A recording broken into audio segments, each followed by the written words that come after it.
मंडळी 4 डिसेंबरला आहे दत्त जयंती आणि दत्त जयंतीच्या दिवशी तुम्ही दत्तगुरूंना जो नैवेद्य दाखवणार आहात त्या नैवेद्यामध्ये एक पदार्थ आहे जो असायलाच हवा, कारण तो दत्तगुरूंचा आवडता पदार्थ आहे. कोणता आहे तो पदार्थ? घेवड्याची भाजी. बरोबर, घेवड्याची भाजी दत्तगुरूंना आवडते.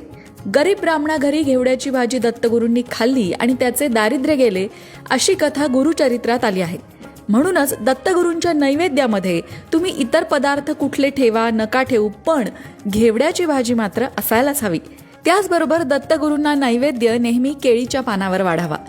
दत्तगुरूंच्या नैवेद्यामध्ये पिवळ्या पदार्थांचा समावेश करायला विसरू नये. मग ती पिवळी मिठाई असू द्या किंवा पिवळी मूगडाळीची खिचडी. साधा सोपा नैवेद्य तुम्ही दत्तगुरूंना दाखवू शकता, पण त्याबरोबरच पिवळ्या पदार्थांचा समावेश आणि घेवड्याची भाजी असायलाच हवी. दत्त जयंतीच्या दिवशी घरच्या घरी दत्तगुरूंची पूजा कशी करावी, कुठल्या गोष्टी कराव्या, कुठले मंत्र म्हणावे, कुठले स्तोत्र म्हणावे, नक्की दत्तगुरूंची उपासना दत्त जयंतीला कशी करावी या संदर्भातला एक व्हिडिओ आपल्या लोकमत भक्ती चॅनलवर आहे, तो नक्की बघा. त्यामध्ये संपूर्ण सविस्तर माहिती देण्यात आली आहे. कमेंट बॉक्समध्ये श्री गुरुदेव दत्त लिहायला विसरू नका.